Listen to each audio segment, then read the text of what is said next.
Hello, everybody. Welcome to another video. Today is the 25th of July, and today we have two massive developments on two separate parts of the front line. We're going to look at Pokrovsk first and foremost because there is the near capture of the key village Novoekonomichny.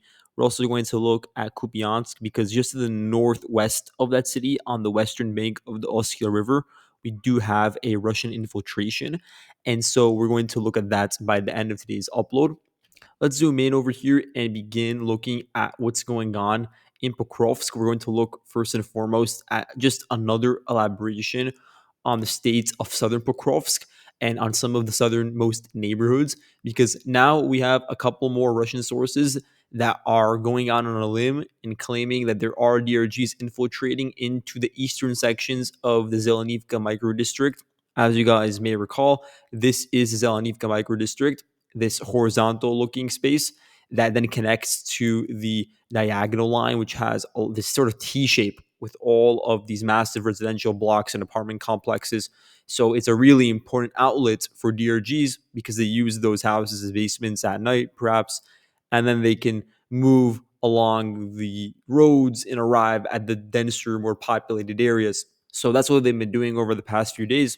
But it does not warrant me changing the map to a sufficient degree because so far we don't have enough proof via footage or via major Russian sources. We're still at the phase where it's like these smaller sources that do have a certain reputation, but not enough to actually cause me to change the demarcation line. But the route that's being described by these sources, and one of them is committee Z committee, that's what they refer to, is along this road over here through these houses, and from there making their move into Shakhtarsky and a whole host of other micro districts that are centered around here.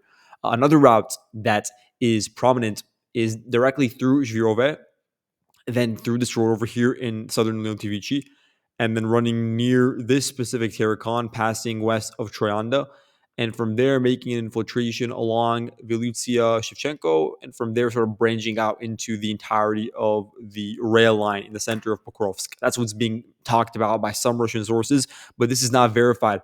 There is not enough proof of any sort of large scale movement, but I would not say that it's impossible that a couple of small groupings in sort of isolated incidents that weren't occurring at the same time, but like a couple of hours in between these incidents, there may have been a scenario wherein groups were actually able to break through the lines over here and enter into some really deep positions. And I say this because the Ukrainians, as has been admitted by deep states, do have certain acute shortages here when it comes to manpower, especially from what's most likely the 32nd Mechanized Brigade. So they received some level of cover from the 155th and 68th brigades in their mechanized and Jaeger, respectively.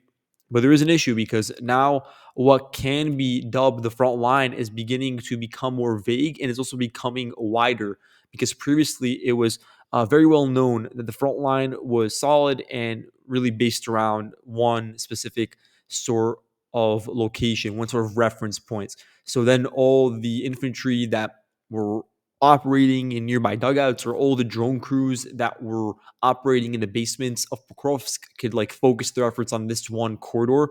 But now because the Ukrainian infantry is really minimal in certain locations that I currently have marked as a gray zone, DRGs have just flooded the area and are constantly increasing their volume and then branching out into various smaller locations, going down the rabbit hole into parts of Pokrovsk or near the outskirts.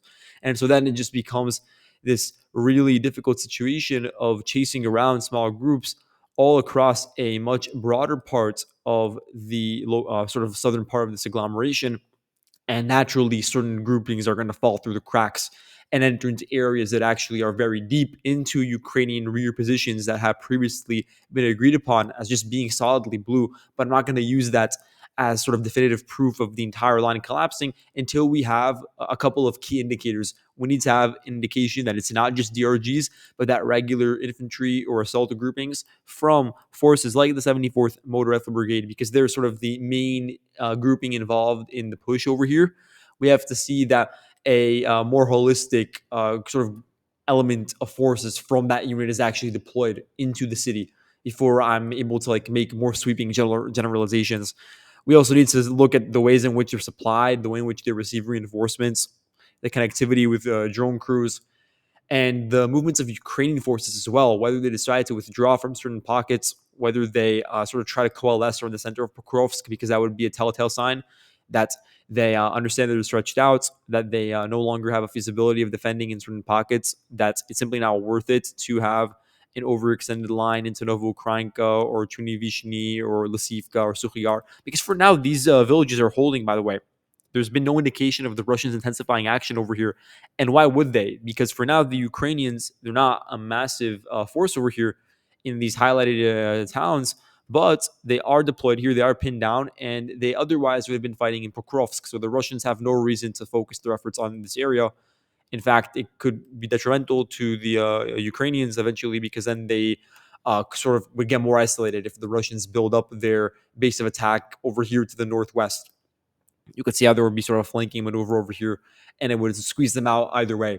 So that's why it's not being focused on, and that's why the DRG crews are currently trying to wreak havoc and ensure that the Ukrainians can't build up any sort of backup line within the city, whether it be around the highway over here, E50, which has become increasingly difficult to move through on a daily basis, especially during daylight, whether it be along the rail line, which is much deeper into the city, or any other massive apartment complex that's sort of sandwiched in between. That's the current Russian objective. And until we get some sort of really groundbreaking news about, say, a video being geolocated, and I don't think they will, because there's sort of a operational secrecy. So perhaps they will if they were recorded a couple of days ago. So there's always going to be a certain degree of lag in between them, because we know that the massive infiltrations, the ones that like had all the headlines referencing them, occurred around June 22nd, and that was 3 days ago now. So this is around the time that we're going to start getting some new information about the extent of the DRG infiltrations and the state of Ukrainian defenses. But to look at something that's far more concrete, I want to zoom in here on Novoekonomichny, because much of the village, I won't say all of it, but a large chunk of it has fallen into Russian hands. You can see over here. And I'm going to change it back to kilometers. I have no idea why it's on miles over here. I don't know why I have it on the imperial system. But regardless, for now, we'll have to do with it. It's 1 square mile of territory. Looking at the advance throughout the village, it amounts to a bit more than half a mile. And you could see there are a couple of geolocations backing this up. First of all, this is a video from the 1st Battalion of the 14th National Guard Brigade. It's referred to as the Jaguar Battalion, so they're operating around here. They conducted FPV strikes on a Russian infantry as they were running along the T0504 highway or whatever nearby fields are located here, and they struck them with those FPVs. We also got footage from July 25th. This is of a Russian flag being raised in southwestern Novoekonomichny. It's not the only one. We had one around the local church, along some of the larger buildings in this region, and the larger structures are mainly concentrated in the southern parts of the village. And we also got reporting from Petrenko that this is the general demarcation line, sort of running along one of the key roads that sort of acts as a bisector of the village into northeast and southwest. So some Russian sources are claiming that it's already fully under their control until we get some sort of admission from Ukraine or geolocations of them pushing towards this next mine over here, which is just a major fortification. Then I'll be able to say with confidence that they've been able to take it over in its entirety. And honestly, the Ukrainians, they definitely did put up a fight over here, and they did deploy infantry to this area, which is an issue, by the way, because that means that those forces cannot be deployed to Pokrovsk because they're fighting over here. And same story with southern Munirhad. Now we have rumors of the Russians like getting a bit more close to Munirhad than what I've depicted on my map. But in either case, definitely there is an emphasis on the Ukrainian side, at least a certain degree of deploying forces here, which that necessarily means that they are not deployed to the area a couple of miles westwards in Pokrovsk.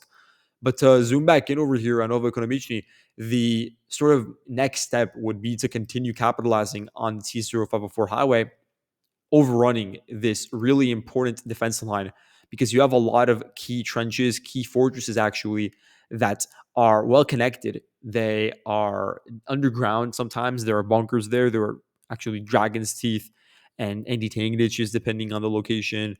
I'm sure there are some mines, but probably not that much. Barbed wire is certainly something that's present over here due to the need to delay infantry specifically. And this is the final ring. You have this ring, and then you have obviously right at the entrance, right at the outer perimeter, you have another round of anti-tank ditches. So you're looking at the second to last line that is east of Mirnorod, about to be within the purview of a Russian ground assault. And then from there, you already have this sort of open route that's completely just consisting of fields and tree lines before you arrive at the actual city and all the full breadth of the houses over here. So this is certainly concerning because the Ukrainians were hoping to sort of relegate the fighting to Novoekonomichny itself, and they were able to do that for upwards of a week, I would say. But the combined efforts of the 38th Motor Rifle Brigade and the 5th Opolot Motor Rifle Brigade were able to push them out. So these are the two units that are largely engaged in the fighting over here on behalf of the Russian forces, whereas the Ukrainians have the 14th National Guard Brigade, as I said, but also the 15th. They're generally floating around here. I want to find them for you guys, but there's also the 117th TDF Brigade a bit further north. The main unit involved in sort of holding out and preventing a breakthrough into Rodinsk is a 38th Marine Brigade. So they've been really putting in a lot of efforts and probably achieving some of the best results out of any Ukrainian unit over here. And then you have the 153rd Mechanized Brigade also floating around here. So that's just a brief synopsis of what's been going on over the past 2 days in Pokrovsk. We'll see how that continues to develop in the coming days.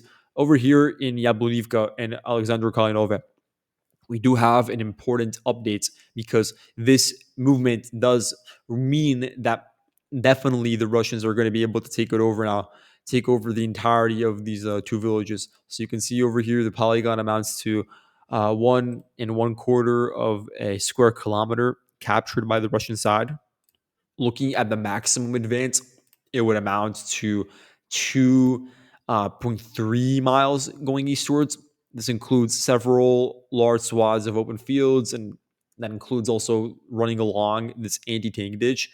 Then zooming in, you can see over here there are a couple of residential areas. There's a movie theater, there's a local school, and I think this is actually still a part of Yablonivka, but maybe it's a part of northern Alexander Kalinove. But it doesn't matter. We don't have to split hairs about that. What matters is that there is this cluster of houses that is a natural connecting point to the one horizontal road that spans most of the village of Yablonivka. So this was naturally used as the route through which the Russians attacked and infiltrated deeper into the town. And through this avenue, they were able to push into this slightly larger section of the populated area, take it over. There are two videos. One is from July 24th of Russian motorcyclists from the 33rd Motor Rifle Regiment.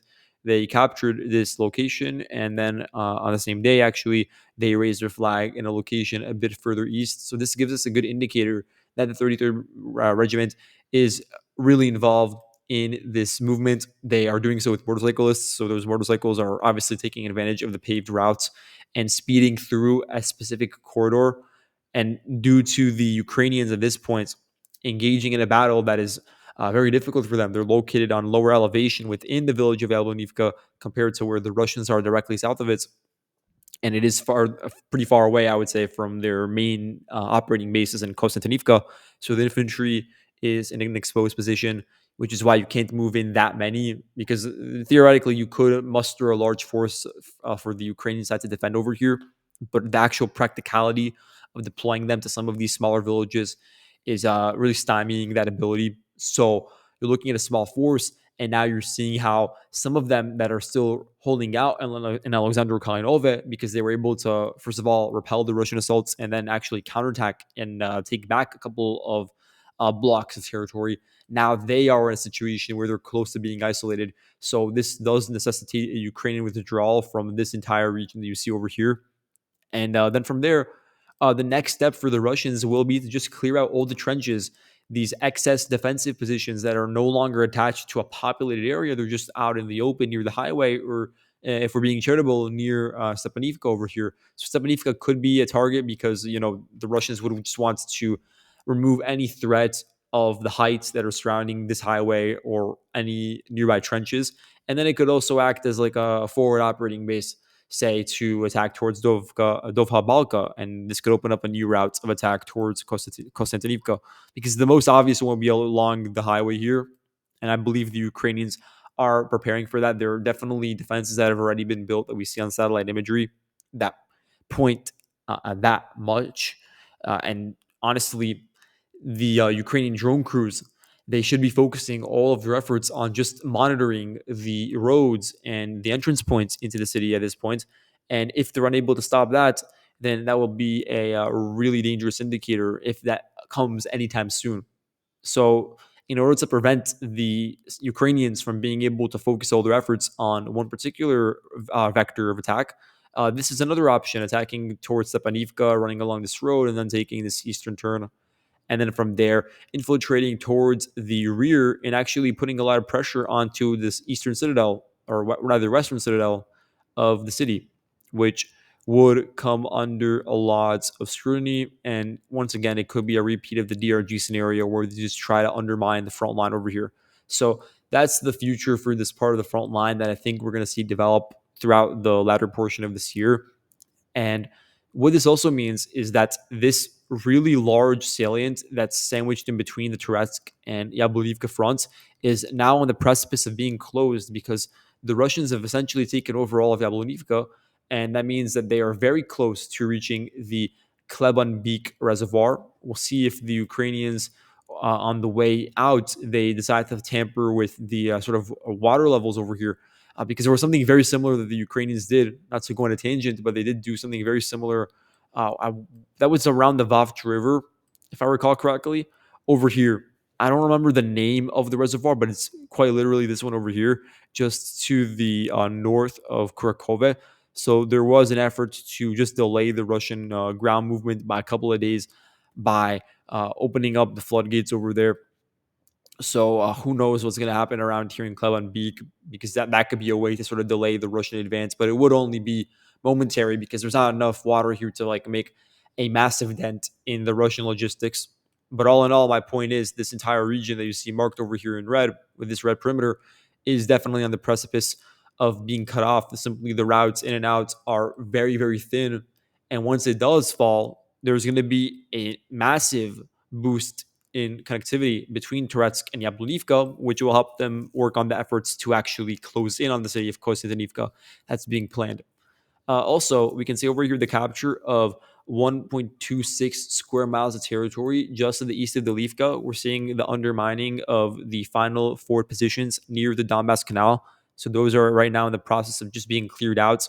We're seeing how this salient is in the process also of being squeezed out of existence. And then from there, this much larger salient that relies on forested areas and local dugouts is also on the chopping block, and it would act as a unification between the Chasiv Yar and northern Turetsk fronts. So then you'd see just this really holistic unification of three parts of the front line in lieu of their preparing, like sort of impending assault on the city of Kostyantynivka over here. You could see how all these areas are inextricably connected.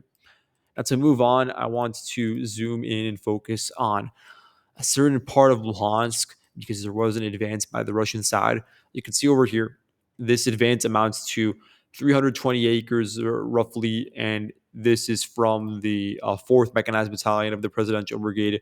They were just observing Russian advances and conducting, I believe it was either grenade drops or FPV strikes onto the motorcycles as they were advancing and targeting them along this particular route over here. Let's look at the extent of the advance because in the process, they also cut off this road that connects between Kharkivka to Olhivka. So they advanced about a mile in doing so, meaning there is a salient over here that can be cut off. And more generally, the Russians are getting very close to taking over the entirety of Luhansk Oblast, and that would include taking over all of the environs of Kharkivka, and then also this village over here, Dverdokhlibove, and also Nevo Yahorivka. Those two villages have to be taken over, and obviously Nadia.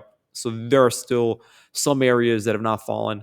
And this is also a part of this sort of slow process. So I'm not going to talk about it too much, but this sort of grinding process through which the Russians are looking at reducing the Ukrainian footprint on the eastern bank of the Oskil River.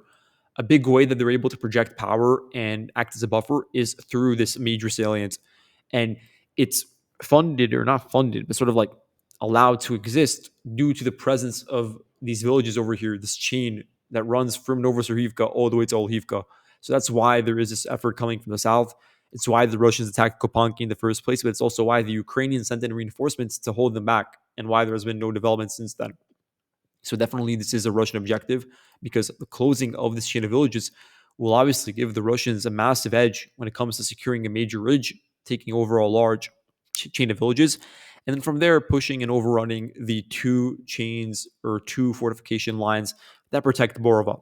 So now, without further ado, let's look at Kupyansk because there is a really interesting update from here.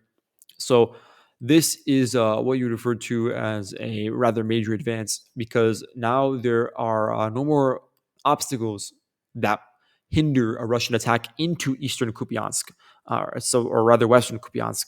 I don't know why I say eastern. The eastern flank is actually relatively safe, looking at the front line. The western flank is currently in danger. So first of all, you had this sort of outlets or salient of Ukrainian positions that was really outstretched, but it was sort of sandwiched in between Kendryshivka, Kalinove, Holubivka, Radkivka. And I was very hesitant to mark it as under Russian control. But after one specific video, I had no choice but to just change my marking over here and to show that this entire region is now in Russian hands, including the vast array of forested areas and also some houses that are located in southern Kendryshivka. So, looking at the maximum advance, it is really deep. You're looking at an advance of nearly 4 or a bit more than actually 4 miles going westwards. You're looking at two vectors of assault that's developed in recent days. First of all, you had motorcyclists leaving Kindroshivka, running along this local road, crossing through southern Tishinshivka, and then from there arriving at the windbreaks of this particular rail line, which connects to Velika Shepkivka, which is one of the more notable villages or small towns in this area. You may recall it from the Kharkiv counteroffensive. You just may recall it for being a moderately sized village, and it is pretty well connected because then from there you can sort of branch out towards a whole host of other Kharkiv villages in the area. Monichinivka, that's a good example of that. But there are a whole host of other ones. Husinka is very important because of the way in which roads branch out of it. So you can see over here how the road networks sort of come together in that region. But that's more peripheral to this discussion. The main point is that the Russians are looking at not only infiltrating the northern perimeter of this western bank, but they're also looking at putting strain on supply lines into Kupiansk as a whole. That's why they cut off the rail line over here, which obviously was not being used. But definitely, it could have been used as a reference point and sort of a movement area for forces because they obviously would take advantage of the windbreaks for concealment. So that's been cut off, and the Russians will have that option. And in its stead, the front line is now based around an area that's largely open. You have this massive chunk of territory in blue in between the Kupyansk sector and then the next line of villages, which includes Palamarivka, Kovalivka, Nechevolodivka. These areas that are pretty small in size, actually, and they don't have many ways of connecting to Kupiansk besides this one road over here, which obviously at the southern tip of this open area is running along that highway. And then you also have the completely vertical route that runs along the entirety of the Oskil River. So that's always going to be an option unless there's like a complete ring that sort of encircles Kupiansk. But in terms of like getting control over the open fields leading into Kupiansk, the Russians are very close to achieving that.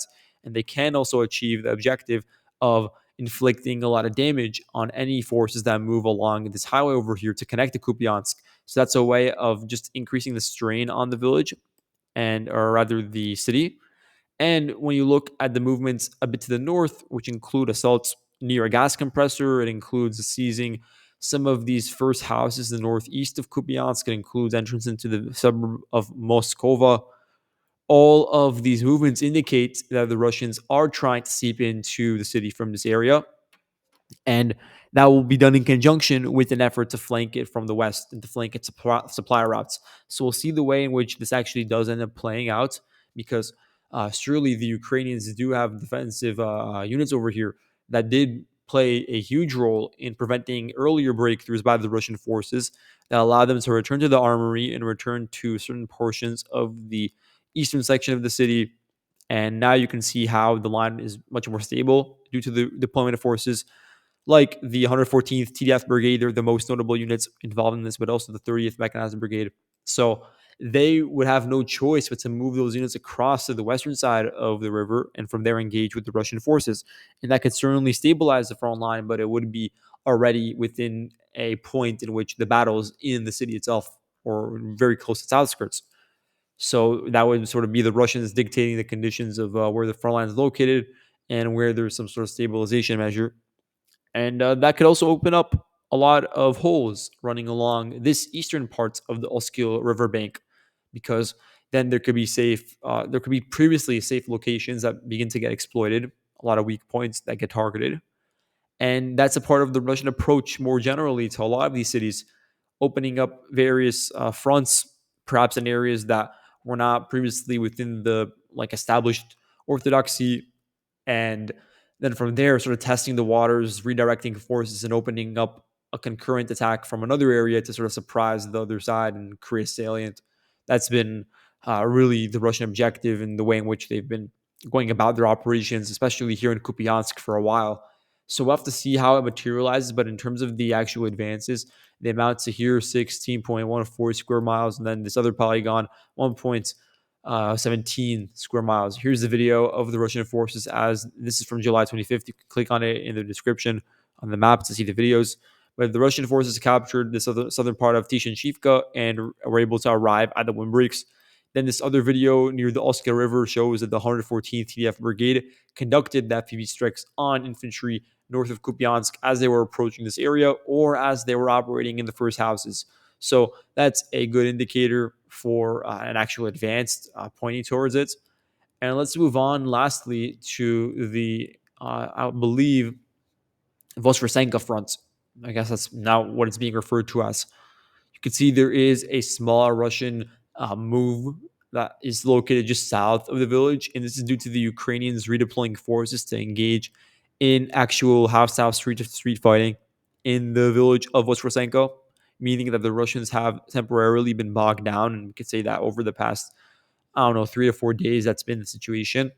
But now the Russians are taking advantage of the fact that they have so many vectors of assault to open a new one running along this tree line, and then they sort of like hook upwards and push and put pressure on the southern flank to fully squeeze the Ukrainians out of the village and also the remnants, vestiges of the positions eastwards that are currently in this really compromised pocket. Looking at Zaporozhye, this is where we will end the video. There is a update, and I for some reason forgot to mention this in one of my earlier videos. I think the last one, but the Russians captured 200 acres of territory, and this includes some of the final portions of Kamyansk, and this sort of naturally flows into the village of Plavny. So now the Russians are already in the process of taking this village over in its entirety, and also in sync advancing along the E105 highway. From there, actually crossing over Pokrovska streets and putting pressure on Stepnoyarsk. More generally, the objective, as I've laid it out, is to develop a breakthrough that is in between this corridor that spans about 4 miles, because this corridor, it definitely is difficult in the sense that it is concentrated, so it's easier for drone crews to sort of focus all their efforts on one specific area. It's also true that in order to advance over here, you need to fight through populated areas. But in some ways, it is preferable, and it's why we're seeing the advance over here juxtaposed to, for instance, attacking northwards through an open area where drone crews are already inundated, and then trying to overrun multiple layers of defense that have been prepared over the course of the past 2 years. Simply, it's when doing the cost benefit analysis, it is favorable to just advance along the sort of coastline or whatever's left of it now, because we all know that the Dnieper River is absolutely disheveled around here. So don't think that this entire area is blue and that there's actually water over here that's flowing. There definitely is still like a certain area, actually multiple areas where the river does span and then connects to one another and branches out in similar fashion, actually, to what it looks like further upwards over here. You can see that there are multiple branches. So the same thing is sort of happening now in this larger chunk of the Dnieper River. But for the most part, the vast majority of the surface area is actually just dried out and completely open, and nobody's even going there, just fully desolate. So looking back at Zaporozhye, you can see how Kamyansk has basically been taken over in its entirety by now. There's just a couple of outskirts that were waiting up to see their status. You can also see over here the Russians crossed over what remains of the Antrokrak River, or what remains of this local gully, and took over a couple of just open areas and some tree lines nearby. So this is an area that can be exploited because there are a couple more of these tree lines over here that are defended by the Ukrainians that are just east of Kamyansk that can be taken over. But for the most part, the effort of the forces that the Russians are wielding over here from the 247th, I believe, Air Assault Regiment will be to continue with a direct advance northwards and create the conditions needed to sort of run to the next line of villages. So that would include Malo, Kostyantynivka. And from there, the thing is, if the Russians are actually successful with this sort of development, then they will have the opportunity to flank a lot of these really well built defenses from the west, which was never anticipated. And it will definitely reduce the amount of time and casualties involved in overrunning those defenses. So that's a part of the broader rationale. Now, to just conclude, I do want to say that the Ukrainians are now converting some of their territorial defense brigades into heavy mechanized brigades. So, as you guys know, before Ukraine really started with their important brigade reforms that I would say really started getting enacted around summer of 2024, and sometimes even later than that during the fall period of last year. So beforehand, there were five tank brigades. Off the top of my head, they were the first, third, fourth, fifth, and 107, not 117th, but 17th rather. But then the Russians, or rather the Ukrainians, they decided to convert those and sort of cannibalize some of the tank companies within those brigades and move them over into other units in order to sort of diversify the amounts of brigades that actually contain tanks so they can be used across a plethora of fronts all at once. So that's where we got the new term. It's new to, I suppose, the Ukrainian parlance, but it's called a heavy mechanized brigade. So heavy mechanized brigade consists of two tank battalions, two mechanized battalions, and two rifle battalions.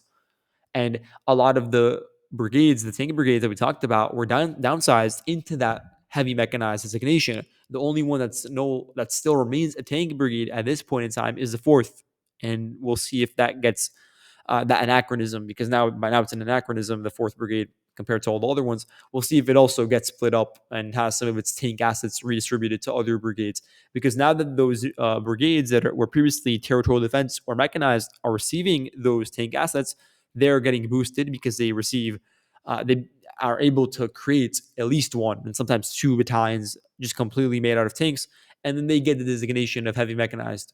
So that's what we're seeing, and that's why right now we have 8 heavy mechanized brigades, 4 of them being from the tank series, and then the other ones, including the 117th Mechanized Brigade, which was previously a unit and now it's heavy mechanized.